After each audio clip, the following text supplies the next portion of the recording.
안녕하세요. 5월 17일 화요일입니다.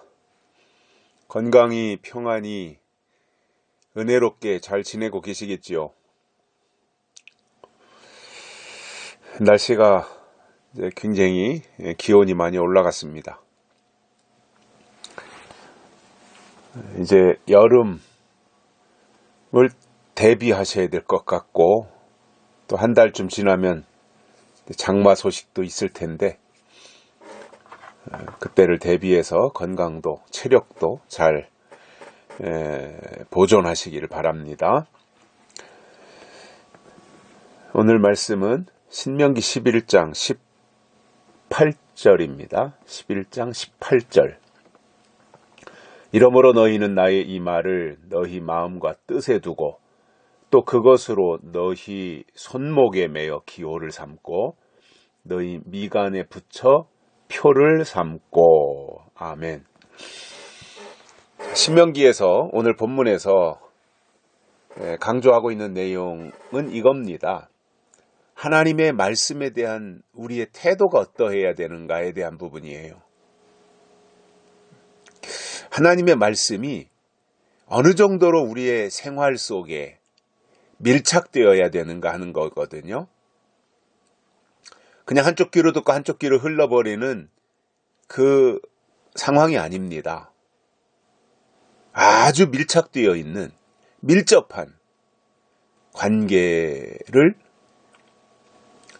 유지해야 된다고 하는 이 부분들을 이렇게 표현해서 강조하고 있거든요. 그래서 결국 우리가 하나님을 믿는다고 하는 것은 하나님의 말씀을 믿는 거예요.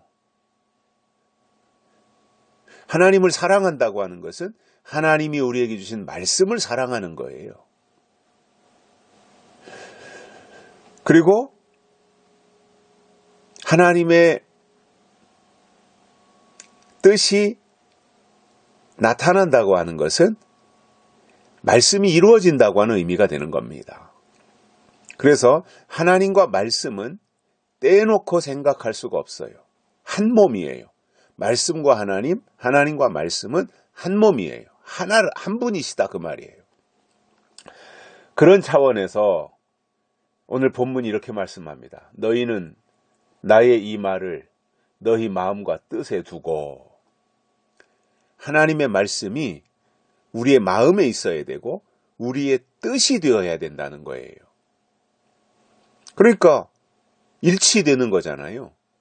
동떨어진 따로따로가 아니라 하나님의 말씀이 우리의 마음에 있어야 되고 우리의 뜻에 있어야 된다 이겁니다. 그러니까 우리의 뜻이 하나님의 말씀이어야 되고 우리의 마음가짐이 하나님의 말씀이어야 된다라는 거지요. 뿐만 아니라 그것으로 너희 손목에 매어 기호를 삼으라 그랬어요. 하나님의 말씀으로 우리의 손목에다가 아주 붙잡아 매라는 겁니다. 팔찌를 차듯이 시계를 차듯이 아예 손목에 하나님의 말씀으로 붙잡아 매어가지고 기호를 삼으라는 거예요. 하나님의 말씀이 그렇게 우리의 생활 속에, 삶 속에 밀착되어 있어야 된다는 겁니다. 내가 아쉬울 때만, 내가 필요할 때만 성경을 인용해가지고 하나님 이렇게 말씀하셨잖아요. 하나님 이렇게 하신다고 약속하셨잖아요. 이렇게 할 것이 아니라 범사에 날마다의 생활 속에서 하나님의 말씀이 금팔찌처럼 우리의 손목에 붙잡아 매어져 있어야 된다는 말입니다. 그 정도로 가까이 있어야 되는 거예요. 뿐만 아니라 너희 미간에 붙여 표를 삼으라 이렇게 말씀하고 있습니다. 이마에다가 붙이라는 거예요. 그래서 결국 하나님의 말씀을 우리의 이마에 붙이는 거, 이것을 계시록으로 표현하면 인맞는 거지요. 이마에 하나님의 인을 치신다 그랬잖아요.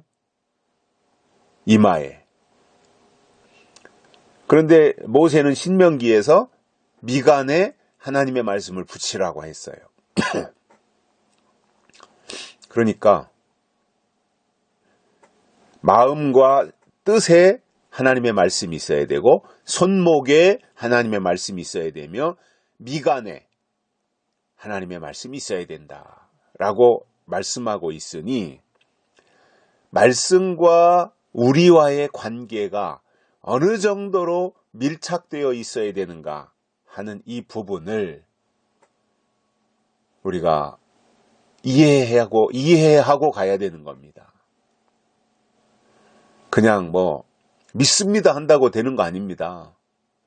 펄펄 뛰며 찬양하고 말이죠. 금식하고 한다고 되는 거 아닙니다.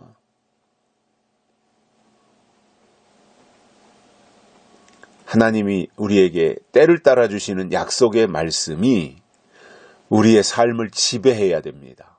그 말씀이 우리의 인생을 다스려야 됩니다.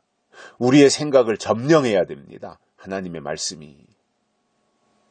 무엇보다도 약속의 말씀이 우리의 삶 속에 깊숙이 들어와 자리 잡고 있어야 그가 하나님의 사람이고 하나님의 말씀을 간직하고 있는 증거가 되는 거예요. 말씀 따로 하나님 따로 절대로 될 수 없습니다. 하나님은 영이시기 때문에 우리 눈에 보이지 않아요. 그런데 그 하나님이 우리에게 주신 것은 기록된 성경이에요. 그래서 우리가 하나님을 사랑한다면 성경을 사랑하게 돼 있고 이게 기록한 말씀이니까요. 그래서 말씀을 통해서 하나님께로 나가는 거예요. 그래서 하나님은 말씀을 들으라는 거거든요. 내 말을 들으라 이거예요, 하나님은. 그런데 사람들은 어때요? 하나님 보고 자기 말을 들으라고 하는 거예요. 하나님, 나 이렇게 해주세요. 저렇게 해주세요. 나 이게 필요해요. 저게 필요해요. 축복하신다고 했으니까 복 주세요. 하나님 보고 내 말만 들으라는 거예요. 그런데 하나님은 어떻게 하시는 거예요? 하나님의 말씀을 먼저 들으라는 거예요. 이것이 신명기에서 이스라엘 백성들에게 하나님이 말씀하시는 것이고요. 똑같이 오늘 이 시대에도 하나님이 우리에게 요구하는 내용입니다. 신명기는 아직 가나안 땅에 들어가기 전이거든요. 마찬가지로 지금도 우리가 천년왕국에 들어가기 전이잖아요. 지금 이때에 하나님 앞에 부르심을 받은 사람들에게 하나님의 말씀에 대한 태도를 이렇게 가져야 될 것을 설명해 주시는 내용인 것입니다. 여기까지 하겠습니다. 감사합니다.